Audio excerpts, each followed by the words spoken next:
This is a male deer tick that we picked up from the ground on our very first 30-second drag. This is a deer tick nymph. This is the second stage. They'll feed on a host for 5 days maybe, and that's how Lyme disease is transmitted. It just doesn't seem possible that this poppy seed sized thing is going to make you bedridden, possibly for the rest of your life. Now we're trying for a deer tick female. That'll complete the trinity. And here we are. The trinity is complete. There are 2 females. Let's call them Thelma and Louise. And they're on the hunt. Oh, there's another male. There's another nymph. We get another nymph. So our odds of getting Lyme disease here are going up. Despite years of education, the incidence of Lyme disease has been raised by 40% from last year. It's only going up. This is all tick habitat, everything we're driving by here. And Lyme is turning up in states where it's never been known. I mean, I grew up in this part of the world and we didn't have a problem with Lyme disease that we know about. I'm convinced that in the long run that what we're going to learn is that we're seeing a process of ecological change.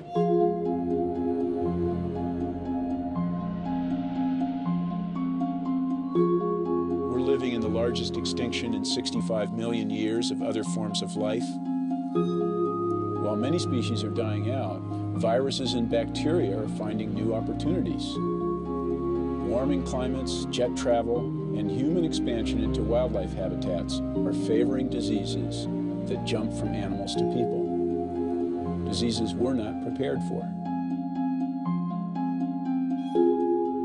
It's possible that years ago the patients were only getting pure Lyme disease, and this might explain why the literature, there's such a disparity, where some people say, oh no, Lyme doesn't look like this. What we're now seeing is these ticks are containing multiple organisms. They're not just containing Borrelia burgdorferi, the organism that causes Lyme, but they're containing Ehrlichiosis, Babesia microti. It's a malaria-like organism. When you get Lyme and Ehrlichia and Babesia and Bartonella henselae, cat scratch fever, and Mycoplasma fermentans and viruses, the immune system gets overwhelmed. I'm not sure years ago all of these co-infections were present as they are now. Now the patients who are coming in to see me are multiply co-infected. They're much, much sicker, and it's because it's no longer just Lyme.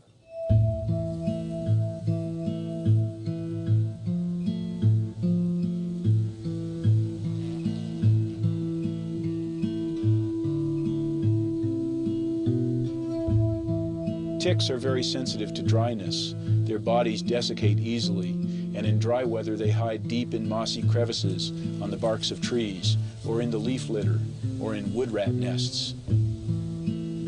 Damp weather, however, makes them more active, and they come out and stand around the tips and branches and blades of grass by trails like hitchhikers at a freeway on-ramp. I want us to see clearly how things are really going with nature. We have not succeeded in developing any level of independence from it, nor in fact are our bodies in any way independent of it. We've always said, well, you know, sooner or later, some of the damage that we do to the earth can come back to people. But I think at some visceral level, we've expected we could evade it. And I think now maybe some of that bill is coming due, and we're beginning to see some ecological changes that are capable of invading people's bodies. A spirochete is a parasite, like a virus is a parasite. It has to adapt to different environments. So you could have a very virulent, disease-producing organism. You could have one that likes to go to the joints and doesn't want to penetrate and cause injury in the brain. You could have one that goes to the skin. One of the hallmarks of the onset of untreated Lyme is a multi-system involvement. Different parts of the body, things changing and moving around.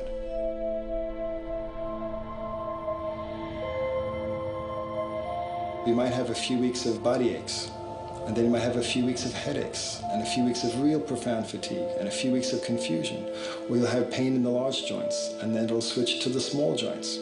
And then you're going to a neurologist, then you're going to a bone doctor, then you're going to a stomach specialist, then you're going to a counselor.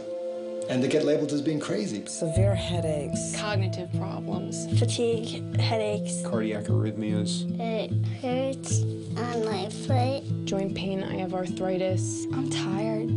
I hurt. Involuntary movements. Brain fog. I lost the use of my right arm. I became dyslexic. I had hallucinations. Blurred vision. Light sensitivity.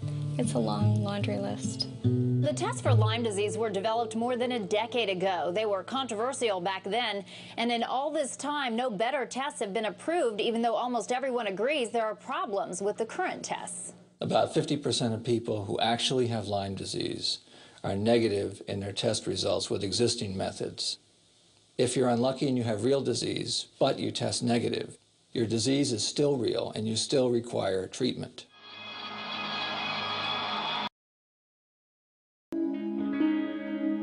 The spirochete that causes Lyme disease is Borrelia burgdorferi and related Borrelia. The model that I have used to try to understand all of the possible things that Lyme disease can do is a syphilis model. Stokes, Modern Clinical Syphilology, 1945, W.B. Saunders publisher.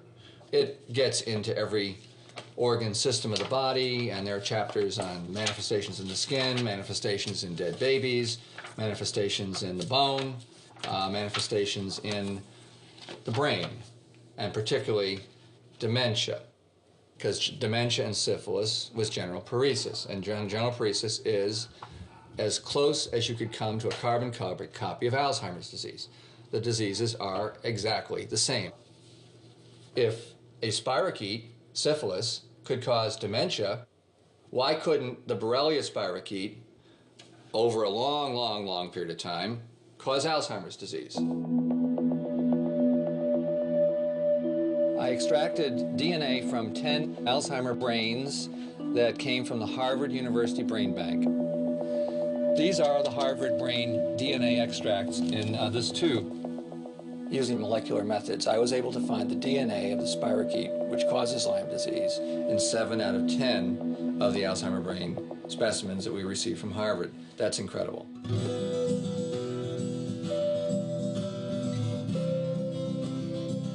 The results of the experiment could not have been predicted in anybody's imagination when 7 Alzheimer brains gave me essentially the same thing, which is part spirochetal, part human, linked up in one molecule. I about fell off my chair.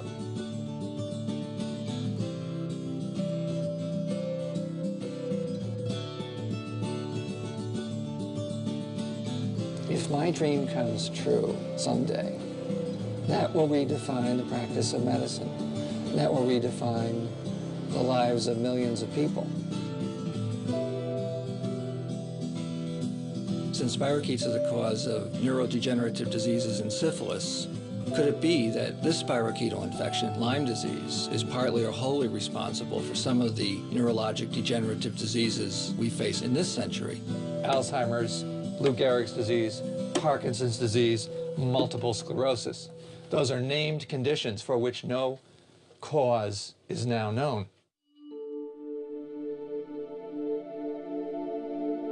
We never had, in the last 5 years, a single MS patient, a single ALS patient, a single Parkinson's patient who did not test positive for Borrelia burgdorferi. Not a single one.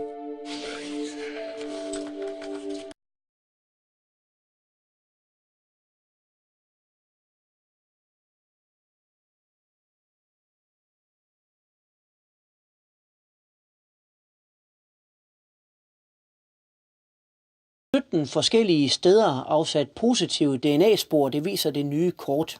Derudover er det bekræftet, at ulven 5 gange er blevet fotograferet af et vildkamera. Det vil sige, at ulven med sikkerhed har vist sig i alt 22 gange i Midt- og Vestjylland, og dermed tyder alt på, at det er her, den har slået sig ned. Hver eneste prik på ulvekortet fortæller sin egen ulvehistorie. Og det er helt tydeligt ikke, altså, at det der midtvestjyske område, det er et rigtig godt ulveterritorium. Tilsammen fortæller de historien om et rovdyr, der efter 200 år er vendt tilbage til det midt- og vestjyske. Det er ikke overraskende, fordi det er nogle af de steder i Jylland, hvor vi har de mest naturlige områder, altså hvor der er længst til folk, hvor der er heder, hvor der er skov. For nylig blev endnu en ulv spottet på et vildtkamera ved Christianshede nær Herning. Det er simpelthen ulven, der står lige nøjagtigt på den foderplads, hvor kronvildt de har stået og spist. Niels Vestergaard ejer skoven, hvor ulven luskede rundt. Som skovejer og jæger er han ikke ligefrem begejstret for det, ulven kan føre med sig. Der min bekymring, den kommer. Det er simpelthen, at når de kommer i en kobbel, måske 5, 6, 7, 8, 10 ulve, så er de i stand til at gå på et stort dyr som et stykke kronvildt. Og jeg ved fra udlandet, at der har de lavet stor skade på storvildt og småvildt. Så derfor er jeg en lille smule bekymret. Jeg er ikke helt vild med, at vi får ulve i Danmark. Men der bliver med stor sandsynlighed kun flere ulve. Ifølge forskerne på Aarhus Universitet, så kan Jylland om 10 år huse godt 10 ulvekobler. Et kobbel består af ca. 10 ulve, og det betyder altså, at i alt 100 ulve kan være en realitet i en nær fremtid. Vi har kun i hvert fald DNA-beviser fra 4 hanner. Det er ikke det samme som, der ikke også løber nogle hunde rundt, og det tror vi. Hvis det holder, så kan det være, at vi har valpe meget snart. 1728, den 6. januari, Jon Ersson i Smedsrud, ihjälreven av en glubisk ulv, 9 år är gammal, begraven. Här har vi faktiskt för en gångs skull belägg för att en muntlig tradition om att varg skulle ha dödat barn faktiskt har ägt rum. Håkan Ellis has pored over church records covering a 100-year period when wolves were numerous in Värmland and many shepherds and farmers lived in the forested countryside. He found no cases of wolves attacking and killing people, but the hatred lives on.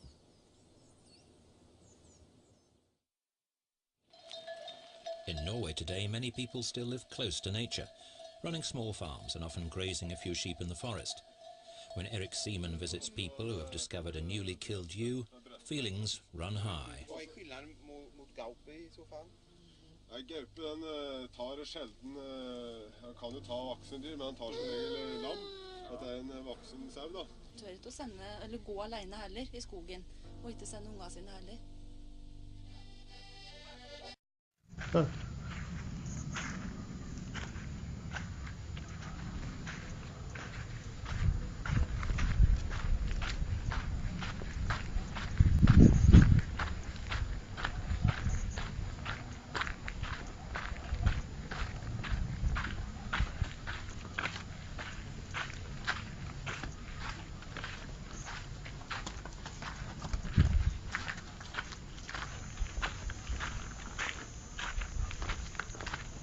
من عبر من هاي فوق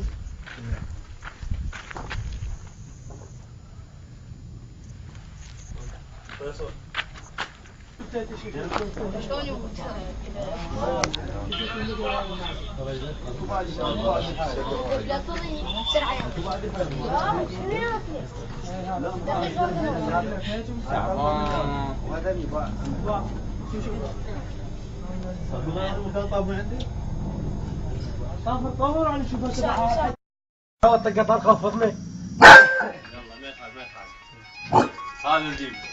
هذا الجيب كذا معاه نعم وخذ ايدك عم هي ترى ايه